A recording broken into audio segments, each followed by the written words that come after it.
முத்து பார்வதியை கூட்டிட்டு வீட்டுக்கு வராங்க. விஜயா பார்வதி பார்த்தோன்னே, என்ன பார்வதி திடீர்னு பணம் எப்படி மறுபடியும் அந்த கபோர்டில் வந்துச்சு அப்படின்னு சொல்லி கேட்குறாங்க. அதுவா எனக்கே தெரியல எப்படி வந்ததுன்னு, ஆனால் முன்னாடியே நான் ஒழுங்காக தேடி பார்க்கல போல இருக்கு அப்படின்னு சொல்லிட்டு இருக்காங்க. அப்போ முத்து, ஆன்ட்டி அந்த பணத்தை கொடுங்க அப்படின்னு சொல்றாங்க. அந்த பணத்தையும் கொடுத்துட்றாங்க. எதுக்காக இங்கே எடுத்துட்டு வந்திருக்க அப்படிங்கிற மாதிரி விஜயா கேட்குறாங்க. அப்போ முத்து சொல்றாங்க, இருங்க எல்லாம் ஒரு காரணமாக தான் அப்படின்னு சொல்லிட்டு இருக்கிறாங்க. அப்போ அண்ணாமலையும் கேட்குறாங்க, என்னடா அப்படின்னு சொல்லிட்டு எல்லாருமே வாங்க இந்த ஹாலுக்கு அப்படின்னு சொல்லிட்டு எல்லாத்தையும் வர சொல்லிடுறாங்க. வந்ததுக்கப்புறம் அப்பா அங்கே பாருங்கப்பா, நான் வக்கீலுக்கு ஃபோன் பண்ணி கேட்டேன், நான் கொடுத்த பணம் கட்டி இது கிடையவே கிடையாதுப்பா அப்படின்னு சொல்றாங்க. அப்ப மீனா கிட்ட, மீனா இந்த பணம் நம்ம கொடுத்ததான் பாரு அப்படின்னு சொல்லி கொடுக்குறாங்க. இதை பார்த்துட்டு, இல்லைங்க இவ்வளோ புது நோட்டெல்லாம் நம்ம கொடுக்கவே இல்லையே அப்படின்னு சொல்றாங்க.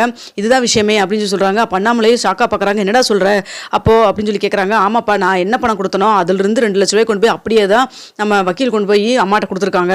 ஆனா அன்னைக்கு கொடுத்த பணக்கட்டு வேற, இது வேற அப்படிங்கிறாங்க. அப்ப விஜயாவும் அதை வாங்கி பார்த்துட்டு, ஆமா பார்வதி, அன்னைக்கு கொடுத்த நோட்டு கொஞ்சம் பழைய நோட்டு மாதிரிலாம் இருந்துச்சு, இது புது நோட்டா இருக்கே, நம்ம கொடுத்த நோட்டே கிடையாது, இது நோட்டு கட்டே கிடையாது, என்ன நடக்குது அப்படின்னு சொல்லி கேட்குறாங்க. அப்போ பார்வதி திருன்னு முழிக்கிறாங்க. என்ன முத்து இப்படி கூட்டு வந்து என்னை மாட்டி விட்டியே அப்படின்னு சொல்றாங்க. இருங்க த, இதுல என்ன இருக்குன்னு சொல்லி நாங்கள் தெரிஞ்சுக்கணும்ல அப்படின்னு சொல்றாங்க. அப்போ என் மேலே சந்தேகப்படுறீங்களா அப்படின்னு சொல்லி முத்து கேட்குறாங்க. உங்க மேலே எல்லாம் நான் சந்தேகப்படல த, வேற ஏதோ நடந்திருக்கு, என்னங்கிறது நீங்க சொல்லிருங்க, உங்க மேல எல்லாம் நாங்கள் சந்தேகமே பட மாட்டோம், நீங்க ரொம்ப நல்லவங்க தான், உங்களை தூரம் நான் இவ்வளோ தூரம் கேட்டுட்டு இருக்கிறேன் அப்படின்னு சொல்றாங்க. அப்போ எதுவுமே பேச முடியாமல் நின்று இருக்காங்க. அப்போ ரோகிணியும், ஐயோ நம்ம மாட்டிக்கிட்டோமோ, என்ன முத்து இப்படி எல்லாம் யோசிக்க ஆரம்பிக்கிறான், இந்த அளவுக்கு அவன் யோசிப்பானா, எனக்கு ஒண்ணுமே புரியலையே, என்ன பண்றதுன்னு தெரியலையே அப்படின்னு சொல்றாங்க. அப்போ முத்துக்கிட்ட, ஏங்க முத்து அதான் பணம் கிடைச்சிருச்சுல்ல, அந்த நோட்டு இருந்தானே இந்த நோட்டு இருந்தானே அப்படின்னு சொல்றாங்க. அதை எப்படி பார்லர் நம்ம விட்டுற முடியும், மீனா மேலே எவ்வளோ தூரம் பழி விழுந்துச்சு, மீனா எவ்வளோ தூரம் சங்கடப்பட்டா, தேவையில்லாமல் பழி சுமையில ஏற்றுட்டு இருக்காளா, அதெல்லாம் அப்படியே பார்த்துட்டு சும்மா போக சொல்றீங்களா என்ன, அப்படியெல்லாம் நாளெல்லாம் போயிட முடியாது அப்படின்னு சொல்லிட்டு இருக்காங்க. அப்போ அண்ணாமலை சொல்றாங்க, ஏறகுனி நீ அவசரப்படுற, அவன் சொல்றதுலேயே பாயிண்ட் இருக்குல்ல அப்படின்னு சொல்றாங்க. அப்போ ஸ்ருதியும் சொல்றாங்க, என்ன முத்து சொல்றீங்க, அப்போ இந்த நோட்டை வேற யாராவது மறுபடியும் கொண்டு வந்து வச்சிருப்பாங்கன்னு நினைக்கிறியா, அது எப்படிங்க பணத்தை திருடிட்டு போயிட்டு திருநவங்களே கொண்டு வந்து மறுபடியும் அந்த 2 லட்சம் வச்சிருப்பாங்கன்னு நீ நினைக்கிறீங்க அப்படிங்கிற மாதிரி ஸ்ருதி சொல்றாங்க. இருங்க பல குரல், கொஞ்சம் வெயிட் பண்ணுங்க, யார் இதை வச்சாங்கன்னு இப்போ தெரிய போகுது அப்படின்னு சொல்றாங்க. அப்போ என்ன பண்றதுன்னு தெரியாம பார்வதியத்தை சொல்லுங்க அப்படின்னு சொல்லி கேட்குறாங்க. இப்போ பார்வதி சொல்றாங்க, இல்ல ரோகிணி தான் வந்து இந்த பணத்தை கொடுத்தா அப்படின்னு சொல்றாங்க. அப்போ எல்லாருமே ஷாக்கா பார்க்குறாங்க. விஜயா, என்ன ரோகிணி நீ எதுக்கு போய் அங்கே 2 லட்சம் ரூபாய் கொண்டு போய் வச்ச, அதான் காணாம போனது தான், நீ எது கொண்டு போய் அங்கே வைக்கணும் அப்படின்னு சொல்லி கேட்குறாங்க. அப்போ மனோஜ் சொல்றாங்க, என்ன ரோகிணி என்னைய கூட கேட்கல, எதுக்காக கொண்டு போய் 2 லட்சம் ரூபாய் அங்கே வச்ச, தேவையில்லாம நம்மளுக்கே 1008 செலவு இருக்கு அப்படின்னு சொல்றாங்க. டேய் ஓடுகாலி கொஞ்சம் அமைதியாடுறா அப்படிங்கிற மாதிரி முத்து சொல்றாங்க. பார்வரம்மா நீங்க எதுக்கு கொண்டு போய் அந்த பணத்தை வைக்கணும் அப்படின்னு சொல்லி கேட்குறாங்க.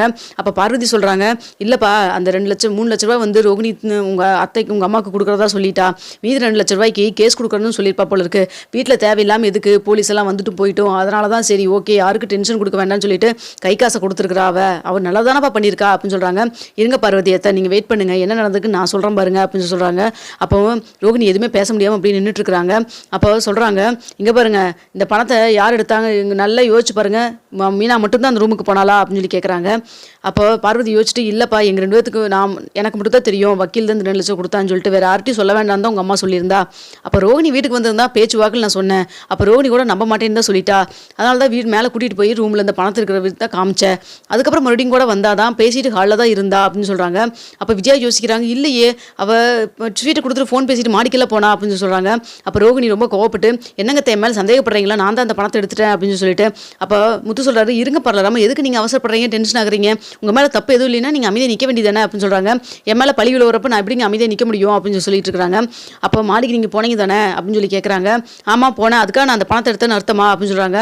பின்ன நீங்கள் எதுக்கு தன்னை போல் நீங்கள் வாட்டுக்கு போய் இப்போ 2 லட்சம் ரூபாய் கொண்டு போய் அங்கே மறுபடியும் கொடுக்கணும், அப்படியே கொடுக்குற மாதிரி இருந்தாலும் யாரும் எதுவும் பிரச்சனை பண்ண வேண்டாம், நான் கொடுக்க வேண்டாம் அப்படின்னு சொல்லிட்டு இங்கே வீட்டிலே சொல்லியிருக்க வேண்டியதானே, அது எதுக்கு பணத்தை எடுத்து கொண்டு போய் அங்கே அத்தைகிட்ட கொடுக்கணும் நீங்கள் அப்படின்னு சொல்லி சொல்கிறாங்க. அப்போனா பணத்தை திருடின்னு போனது யாரோ ஒருத்தர் திருடிட்டு போயிருக்காங்க, அது உண்மை, இந்த பணம் நீங்கள் தான் கொடுத்துருக்கீங்க சரியா, உங்கள் மேலே பழியெல்லாம் ஒன்றும் வேண்டாம், அம்மா நீங்கள் கிளம்புங்க வாங்க, முதல் வேலையை போய் போலீஸ் ஸ்டேஷனில் கம்ப்ளைண்ட் கொடுத்தே ஆகணும், யார் இந்த பணத்தை திருடினாங்கன்னு சொல்லி தெரிஞ்சே ஆகணும், நீங்கள் கொடுக்குறீங்களா இல்லையான்னு எனக்கு தெரியாது, ஆனால் பார்வதி அத்தை வீட்டில் இருந்து தானே கிளம்ப போச்சு, பார்வதி அத்தையை கூட்டிகிட்டு போய் நான் வந்து கேஸ் கொடுக்க தான் போகிறேன் அப்படின்னு சொல்கிறாங்க.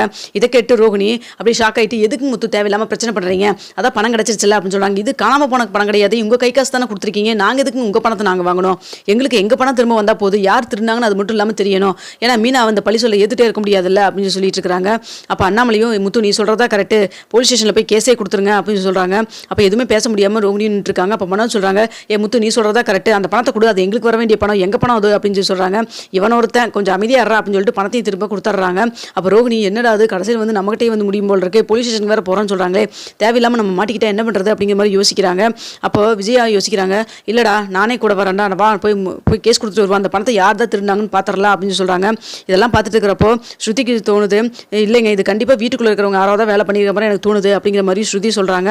யார் என்ன அப்படிங்கிறது இன்னும் கொஞ்ச நாளில் போலீஸே பார்த்து கண்டுபிடிக்க மாட்டிக்கிட்டோம், வாங்க போலாம் அப்படின்னு சொல்லிட்டு போலீஸ் ஸ்டேஷன்ல கம்ப்ளைண்ட் கொடுக்கறதுக்காக முத்து எல்லாத்தையும் கூட்டு போறாரு.